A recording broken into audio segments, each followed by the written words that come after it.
Notte di paura in una casa tra Cimadolmo e San Polo di Piave per uno spaventoso incendio. Ad appiccarlo un uomo di 81 anni, socio del proprietario dell'abitazione, all'interno un'intera famiglia con 2 minori, tutti illesi.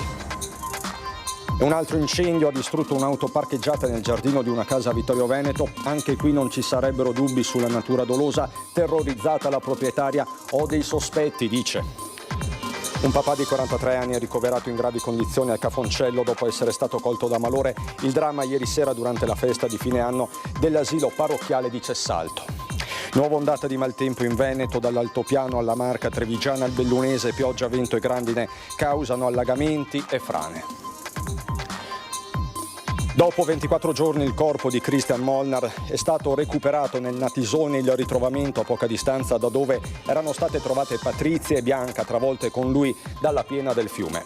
Ha trascorso la notte in camper il titolare del negozio razziato dai ladri a Vittorio Veneto con il furgone poi abbandonato sui binari. Ho ricevuto molta solidarietà, racconta Roberto. A Vittorio Veneto 27.000 cittadini alle urne per i ballottaggi, tra loro anche le suore di clausura. Oggi seggi aperti fino alle 23. Antenna 3 seguirà domani lo spoglio in diretta dalle 13.30. In bici da San Biagio di Callalta a San Giovanni Rotondo per ricordare Done di Savietto, il missionario trevigiano scomparso lo scorso dicembre. Un pellegrinaggio che avevamo programmato insieme, raccontano i suoi amici. Bentrovati, buonasera telespettatrici, telespettatori di Antenna 3. In primo piano per questa edizione trevigiana dei nostri telegiornali la notte davvero infuocata vissuta dalla Marca trevigiana tra Vittorio Veneto e Cimadolmo. Partiamo proprio da Cimadolmo, dove un incendio spaventoso ha interessato un'abitazione. Ad appiccarlo è stato un uomo di 81 anni. C'è poca voglia di parlare in questa villetta sul confine tra Cimadolmo e San Polo di Piave, dove restano i relitti e le macerie di una notte di autentica follia, un incendio doloso che però poteva avere conseguenze ben peggiori, visto che nella casa dormiva una famiglia e dietro questa persiana bruciata e annerita si trovavano 2 ragazzi minorenni. Sono da poco passate le 2 di notte quando i vigili del fuoco di Conegliano e i carabinieri di San Polo si riversano in via Roma. Le fiamme sono altissime e già hanno divorato le 2 auto parcheggiate, una Kia Sportage e una Skoda Karoq. Gli occupanti della casa sono però in salvo, tra loro i 2 minori. Fortunatamente gli scoppi e l'odore acre attirano più persone. Una ragazza che passa in quel momento riesce a richiamare l'attenzione dei proprietari. In soccorso anche alcuni vicini che inizialmente cercano di domare le fiamme con gli estintori presenti in una ditta adiacente. Sono attimi concitati. Quando ti vede una roba del genere ti pensa agli estintori di poter spegnere il fuoco, no, però era talmente alto che non te la fa. Quindi lei, quando ha visto che c'era questo incendio, si è precipitato a prendere gli estintori da via e sì, basta. Però le fiamme erano molto alte. Per forza, perché è tutto legno e macchine che prende fuoco. Ai pompieri di Conegliano si aggiungono i colleghi di Treviso con autopompa e 2 autobotti. 9 in tutto gli operatori che riescono a scongiurare che il rogo si estenda all'intera abitazione.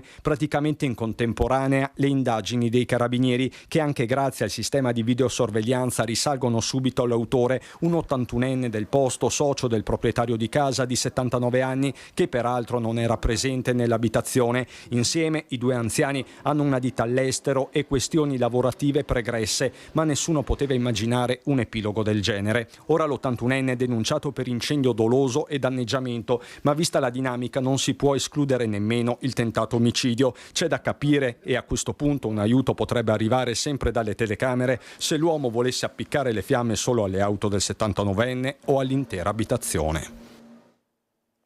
Vi parlavo prima di una notte infuocata per tutta la Marca trevigiana. Avete visto cos'è successo tra Cimadolmo e San Polo di Piave. Cambiamo location, andiamo a Vittorio Veneto, nella zona nord di Vittorio Veneto, dove ad andare in fiamme è stata un'automobile parcheggiata nel giardino di una palazzina. Anche qui c'è un terribile sospetto, anzi una cauta certezza, quella del dolo. La proprietaria della macchina si dichiara terrorizzata.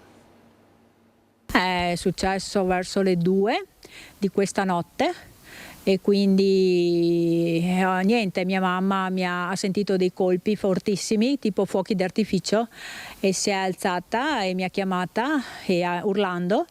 E io ho aperto la porta, ho visto il fuoco alto 4 metri, la macchina che prendeva fuoco, incendiato. Ho chiamato subito il 112, che hanno chiamato subito i vigili del fuoco e che sono venuti subito nel giro di 10 minuti. Questione di pochi minuti, forse attimi, e le fiamme potevano lambire anche l'abitazione. È ancora scossa la signora Antonia, nome di fantasia, proprietaria dell'auto distrutta dall'incendio divampato nel cortile di questa palazzina di via Piazzoni, nella zona nord di Vittorio Veneto. Paura tantissima, terrorizzata, adesso sono terrorizzata, continuo a essere terrorizzata a abitare qua, a vivere qua, e anche la mia vicina di casa, che abbiamo parlato prima, che abita per di là, terrorizzata anche lei, metterà subito telecamere e metteranno telecamere in tutta la via fino in fondo. Terrore, l'espressione più utilizzata insieme a un altro termine, ovvero sospetto. Antonia dice di aver fatto nomi e cognomi ai militari dell'Arma. Si tratta di qualcuno del posto, che abita nel posto. Per motivi di vendette, ripicche, problemi con quelli che abitavano prima. Rapporti tesi di vicinato dunque, anzi esacerbati, ma stavolta si è andati ben oltre la semplice scaramuccia. Fondamentale il ruolo giocato dalla madre della donna. E per fortuna anche lei ci sente bene. È stata una grande cosa questa, perché sennò se era per me, non so, prendeva fuoco anche la casa. Macchina e casa, ragazzi. Sono venuta a abitare purtroppo in questo inferno. E doveva essere una serata di festa quella organizzata dai genitori dei bimbi che frequentano la scuola materna parrocchiale Maria Assunta di Cessalto. Un momento di allegria e condivisione per festeggiare la fine dell'anno scolastico. Purtroppo però intorno a mezzanotte, quando le famiglie stavano sistemando panche e tavoli allestiti in piazza, uno dei papà è stato colto da malore ed è svenuto. Immediata la chiamata al 118, in pochi minuti è atterrato l'elicottero del SUEM 118 che ha subito soccorso l'uomo, 43 anni, operaio manutentore. All'origine del malore potrebbe esserci un'emorragia cerebrale. Trasportato all'ospedale di Treviso in gravi condizioni sotto shock gli altri genitori e nonni presenti in quel momento. Una comunità, quella di Cessalto, sconvolta, che ora spera in una rapida ripresa dell'uomo molto conosciuto e ben voluto da tutti, attivo in paese anche per la sua collaborazione proprio con il comune di Cessalto. Voltiamo pagina, parliamo del maltempo che si è abbattuto nel fine settimana in Veneto, dalla Marca trevigiana al Veronese, ma soprattutto nella zona del Feltrino occidentale e dell'altopiano di Asiago in particolare.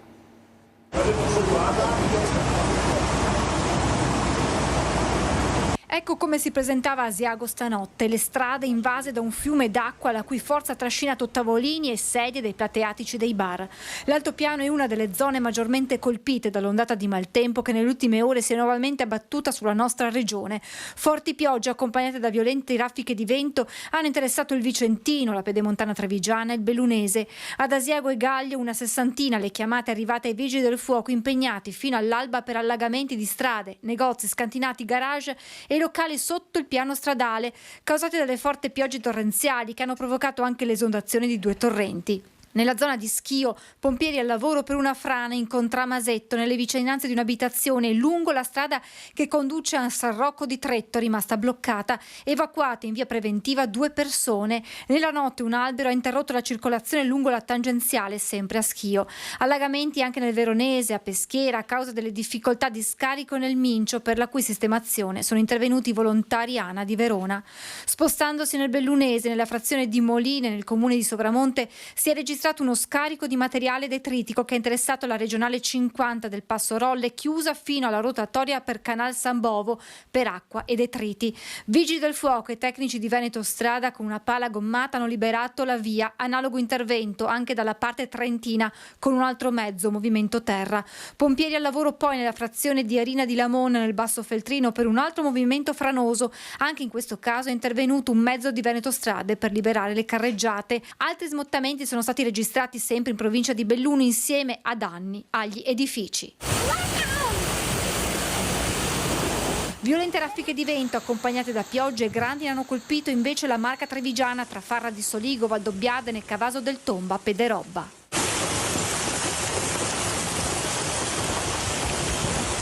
queste immagini la situazione a Valdobbiadene, impressionante la forza dell'acqua che scorre lungo le strade del centro e scende come cascate dalle scalinate. Vigili del fuoco impegnati per l'allagamento di un garage invaso da 40 centimetri d'acqua. Gli interventi sono proseguiti per tutta la giornata per pulire dalle foglie cadute a causa del vento e dalla grandine caditoie, griglie e fossi, per evitare in vista di nuove precipitazioni danni maggiori. E rimane infatti nella nostra regione fino alle 14 di domani la fase gialla per criticità idraulica sui bacini dell'Alto Bacchiglione, Alpone, dell'Adige, Garda e Montilessini, del Po e Basso Adige, del Basso Brenta e Bacchiglione. Spostiamoci in Friuli, dove il Natisone quest'oggi ha restituito il corpo di Christian Molnar. Alle 13:40 il ritrovamento di un corpo all'interno del letto del fiume Natisone all'altezza di Paderno. Pochi minuti e si è capito subito che poteva trattarsi di quello di Christian Molnar, il ragazzo di 25 anni, rumeno, inghiottito insieme a Bianca e Patrizia in quel tragico 31 maggio dalle acque ingrossate dalla piena del fiume Natisone.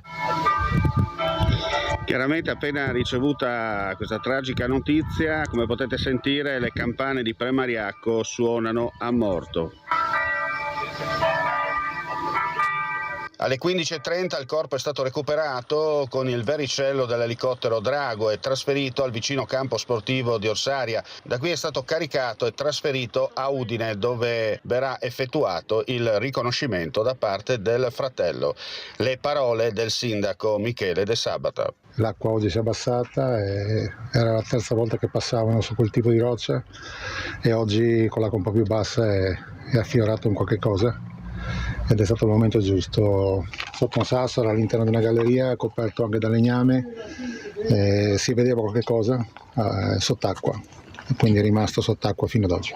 Caparbietà, testardaggine dei pompieri, perché c'era davvero l'ordine di partire solo i cani e invece hanno voluto ancora fare delle ispezioni fluviali. Oggi è domenica, un grazie di cuore davvero, persone meravigliose. I 4 dell'elicottero hanno passeggiato, l'hanno visto, l'hanno trovato e da lì siamo arrivati qua.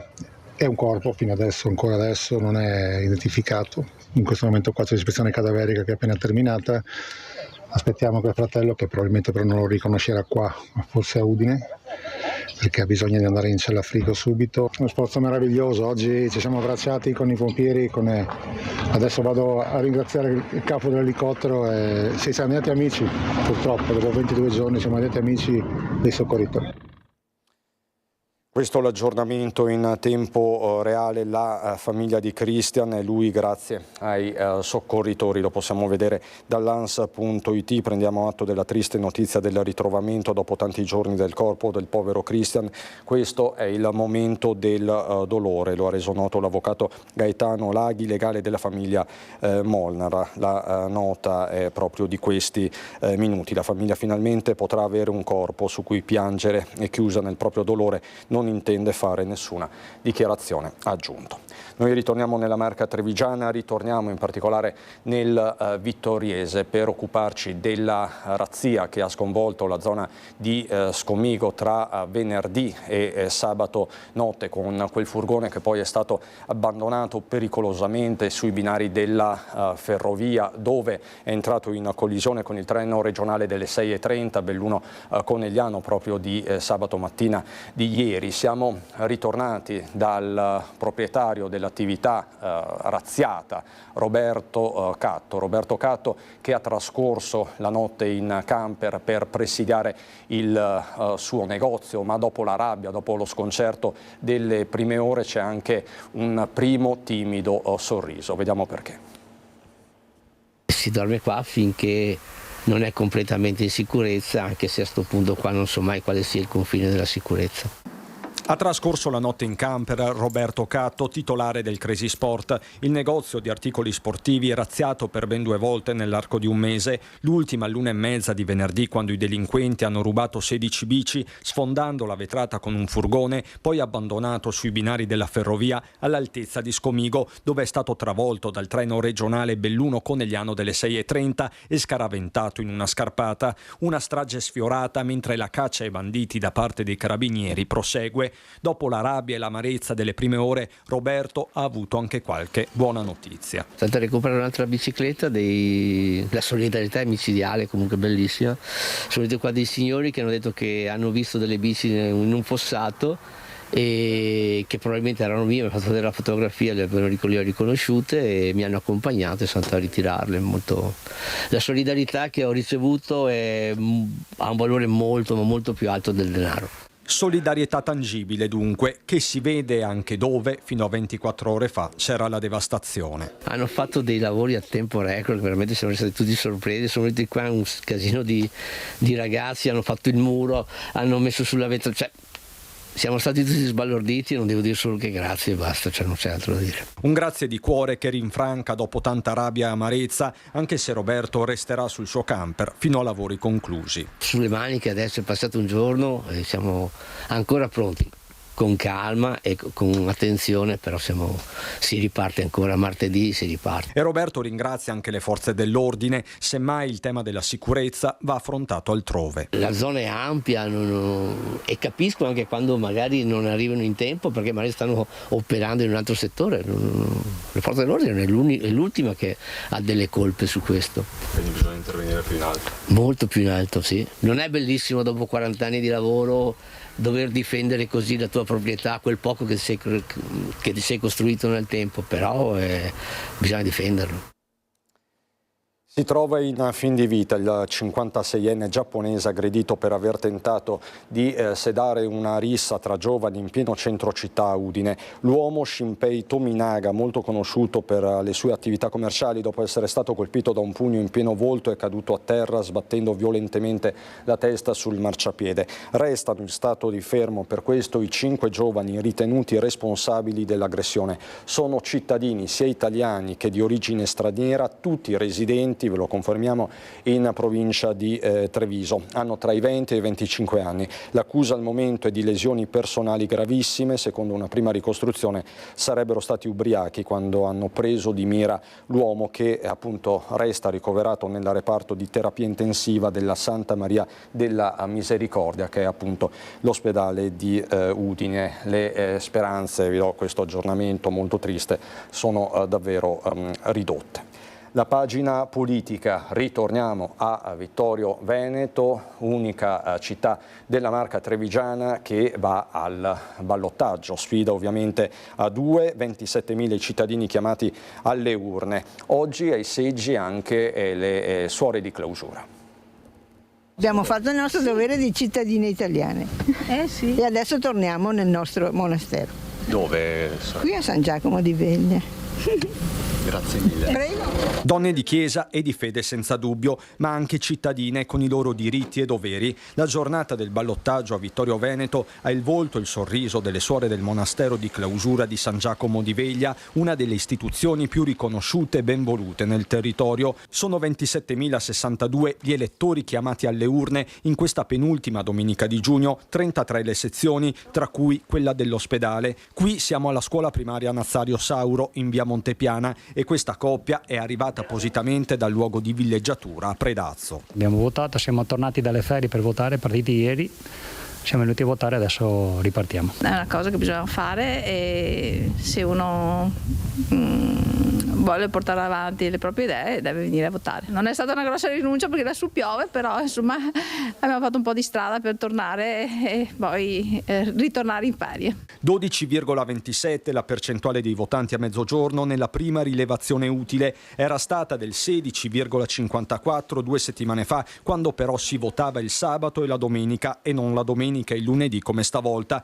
così al seggio 25. L'affluenza è molto lenta, registriamo insomma nel corso della giornata un andamento lento, ora insomma è la pausa pranzo, quindi molti sono seduti a tavola e alle ore 12 nel nostro seggio, dove in totale ci sono 608 votanti, l'affluenza era di 105 votanti. Vittorio Veneto è l'unico comune della Marca al ballottaggio. In Veneto ce ne sono altri 15, tra questi Bassano del Grappa e Rovigo. Lo spoglio, viste le modalità del voto, sarà lampo o quasi. Mezz'oretta e poi c'è tutta la parte burocratica di compilazione dei registri e consegna del materiale in municipio a Vittorio Veneto. Sì, si va a votare.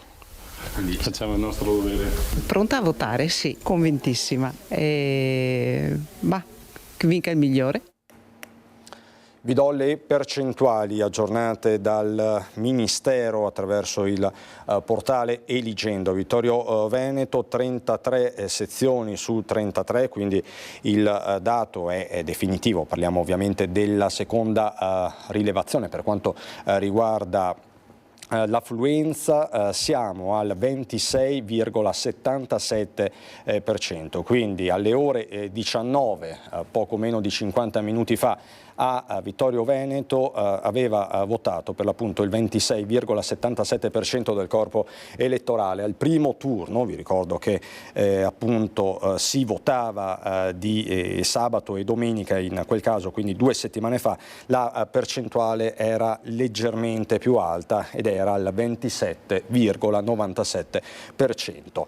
E a proposito di comuni al voto, sono 16 in tutto il Veneto, quindi 15 oltre a Vittorio Veneto, e noi domani entriamo in diretta per raccontarvi il verdetto finale dalle 13:30 con una edizione straordinaria non stop fino ai risultati finali, occhi puntati soprattutto su Vittorio Veneto, Savasandir, Rovigo, Bassano del Grappa, Spinea e Portogruaro. Domani quindi dalle 13:30 ospiti in studio, collegamenti con i nostri inviati dai comuni per aggiornarvi minuto dopo minuto sull'ultima sfida delle urne. Dalla politica all'economia facciamo il punto del settore metalmeccanico nella Marca trevigiana. Nelle aziende metalmeccaniche della Marca la contrattazione di secondo livello ha raggiunto circa un lavoratore su 4. È uno dei dati emersi a margine di un attivo dei delegati della FIOM CGIL che si è data appuntamento a Treviso per discutere il rinnovo del contratto collettivo nazionale del lavoro, la piattaforma contrattuale unitaria e i 4 referendum promossi dalla CGIL proprio sul fronte lavoro. Questo ci permette, di stare pronti di fronte, allo scenario che avremo in avanti, sia sul contesto a livello nazionale per quanto concerne il contratto nazionale, tutto anche per quello che poi dovremo provare a fare in ogni singola azienda da un punto di vista contrattuale. Salari e orari di lavoro sono i 2 grandi capisaldi ribaditi dai delegati nel corso dell'incontro e che rimangono al centro della trattativa contrattuale. Quella del rinnovo del contratto resta la questione principe dopo i 2 incontri che ci sono stati a Roma, ancora lontani, spiegano il sindacato, ad una trattativa vera. Quello che è emerso nel corso dell'attivo dei delegati è un settore metalmeccanico variegato. Se per i settori dell'automotive e degli elettrodomestici è una situazione di luci e ombre dovute alle sofferenze legate alla situazione economica generale, ci sono altri comparti meno in difficoltà come quello dell'automazione diagnostica, della domotica e del raffrescamento, dove vi sono previsioni di ripresa. In provincia di Treviso ci sono realtà che stanno chiedendo la cassa integrazione per un problema di gestione delle commesse. Le imprese devono sempre più fare i conti con una continuità nell'attività lavorativa che non esiste più e con una gestione del lavoro sempre più settimanale o mensile. Voltiamo decisamente pagina, vi parliamo adesso di un viaggio davvero particolare, davvero speciale, perché sono partiti in bici da San Biagio di Callalta, direzione San Giovanni Rotondo, per ricordare Don Edis Vieto, il missionario trevigiano scomparso improvvisamente lo scorso dicembre. Stiamo parlando di diversi parrocchiani e amici di Don Edi che dicono un pellegrinaggio che avevamo programmato insieme. Assieme a Don Edi questo novembre avevamo già pianificato il viaggio, avevamo già organizzato le tappe, avevamo già pianificato il tutto. Dopo però purtroppo la triste notizia ci ha lasciato tutti molto confusi sul da farsi. Un viaggio verso San Giovanni Rotondo, paese natale di Padre Pio, programmato da Amici in Bici e Don Edi Savietto molti mesi fa. Poi a dicembre l'improvvisa tragedia, la morte del missionario trevigiano colpito da infarto mentre si trovava in Brasile. Un dolore per tutti i fedeli di Olmi e Cavrie, dove era stato parroco. Mesi difficili, ma il ricordo di Don Edi e del suo impegno verso gli altri ha vinto lo shock e ha spinto i suoi amici a continuare quel pellegrinaggio programmato insieme. Abbiamo deciso di continuare nel suo insegnamento e nella sua strada, per cui ci siamo tirati sulle maniche e abbiamo deciso di organizzare il gruppo. In 7 sono partiti per il terzo pellegrinaggio dopo dopo quelli che li aveva portati a Roma e a Monaco, rigorosamente in sella alle due ruote, grande passione di Don Edi, che faceva parte lui stesso di Amici in Bici. La passione comune per la bici, anche Don Edi era un ciclista, un forte scalatore, ci ha portato a condividere la passione appunto per la fatica con il concetto della solidarietà. La prima tappa nel paese natale di Don Edi per salutarlo là dove è sepolto, poi in auto si sposteranno in Umbria e da qui in bici fino alla Puglia. Indirizziamo più verso la montagna, quindi facciamo il passaggio interno, non andiamo lungo le coste ma lungo le colline,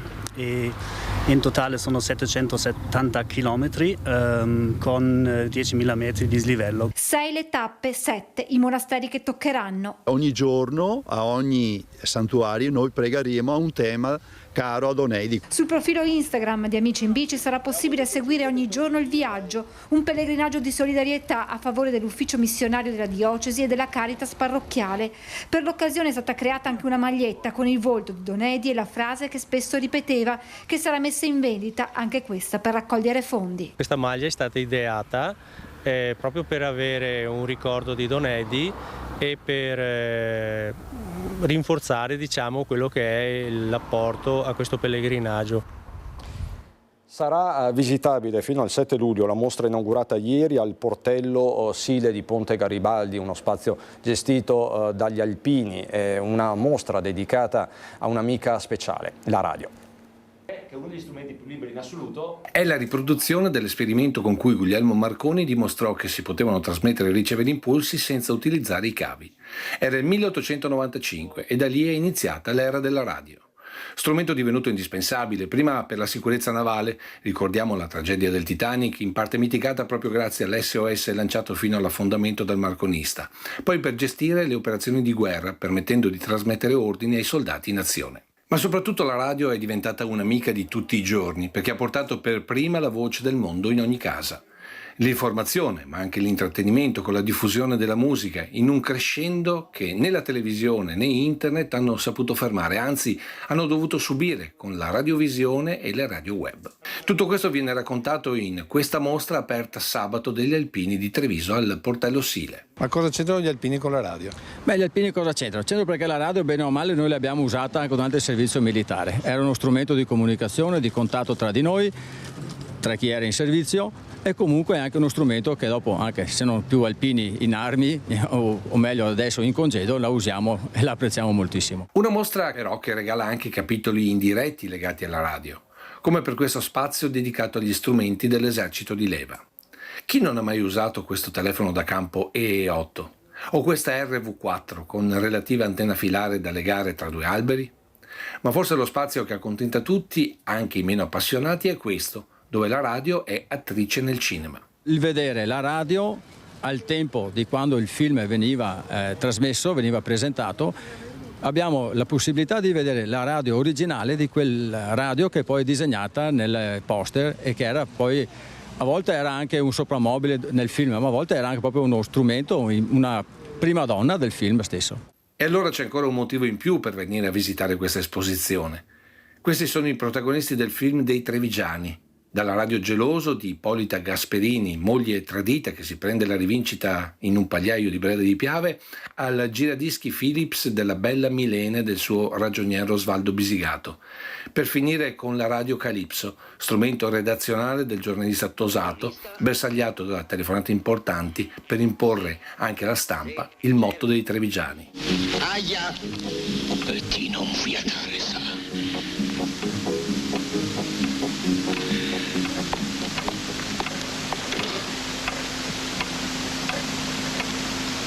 Perché resti fra noi. Pronti a parlarvi anche di Benetton Rugby, di arti marziali e non solo, ma subito dopo la pubblicità.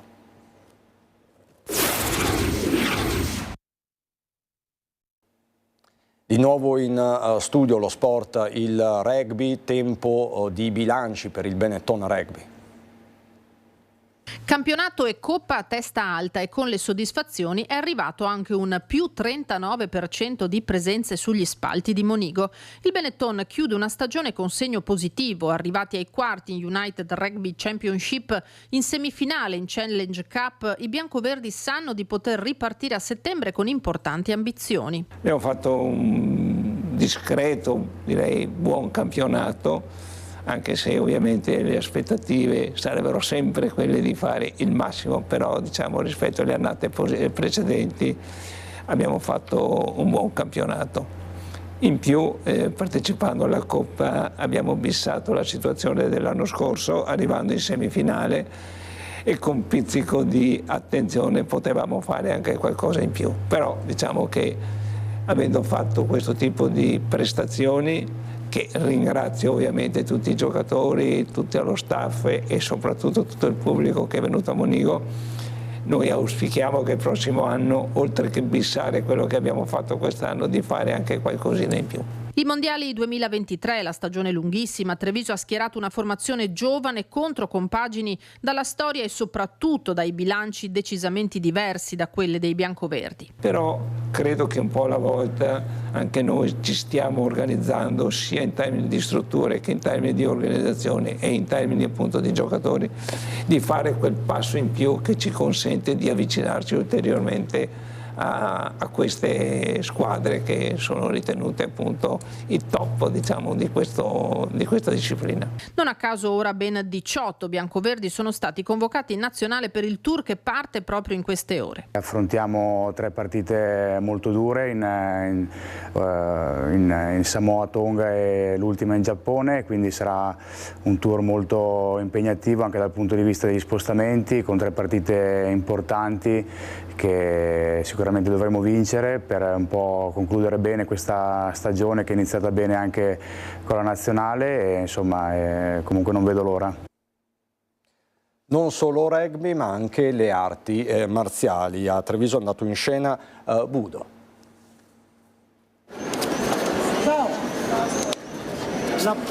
Le piazze del centro di Treviso trasformate per un giorno in palestra di arti marziali, dal judo al tai chi, dal karate al Viet Vo Dao. La disciplina Viet Vo Dao è un'arte marziale poliedrica dove si pratica le tecniche fondamentali, le forme antiche, che poi vengono anche riprese dal movimento degli animali. Abbiamo le tecniche di difesa personale, il combattimento sportivo e poi tutta la parte, quella acrobatica, delle cadute. Gli atleti, dai più piccoli ai più grandi, hanno avuto l'opportunità di mostrare, accompagnati dai propri maestri, quanto appreso durante le lezioni. In piazza Borsa, piazza Aldo Moro e piazza Battistero i cittadini hanno potuto così conoscere e avvicinarsi a queste discipline sportive. Abbiamo fatto dimostrazioni con i nostri ragazzi, dimostrazioni di kata, di kion e di kumite, dal semplice a un po' più complesso, e le applicazioni di tutto quello che vi ho appena detto. È stata una giornata molto bella e interessante. Un primo appuntamento che punta a ripetersi ogni anno, arricchendosi di ulteriori iniziative e opportunità.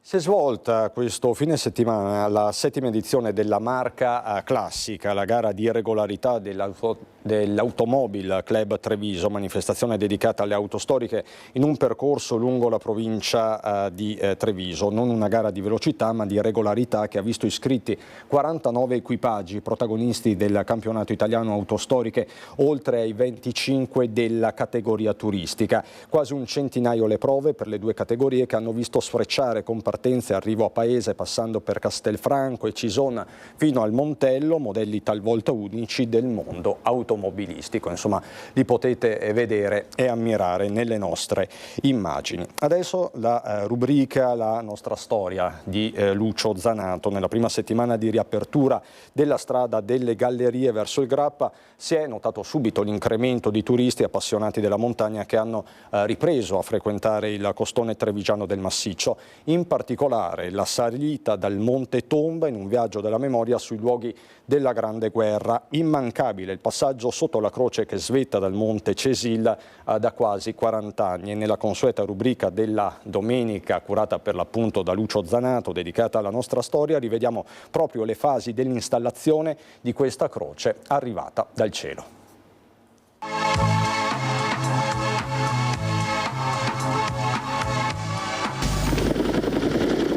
70 anni. 70 anni è il castagno del quale è fatta questa croce. 70 anni è il lontano ricordo dei lutti che qui, in Val Cavasia, segnarono tutta la zona dopo la disfatta di Caporetto. Così si presenta oggi, vista dall'elicottero, la Val Cavasia. Così si presentava allora. Le foto sono tratte dal volume che Silvio Reato ha dedicato a tutta la vicenda. 70 anni, la vita media di un essere umano. Un ricordo a misura d'uomo, purtroppo, un ricordo qui indelebile. Ma deve servire anche per le giovani generazioni, perché si rendano conto dell'importanza della pace universale, perché non si ripeta qui quello che in altre parti del mondo si ripete purtroppo sempre con grande frequenza. La croce è stata portata sul monte Castelcesil dall'elicottero dell'esercito italiano. È di 8 metri e pesa 8 quintali, altezza quota 1142. La cima è stata raggiunta da numerose persone, a piedi perché non c'è possibilità di arrivarci in altro modo.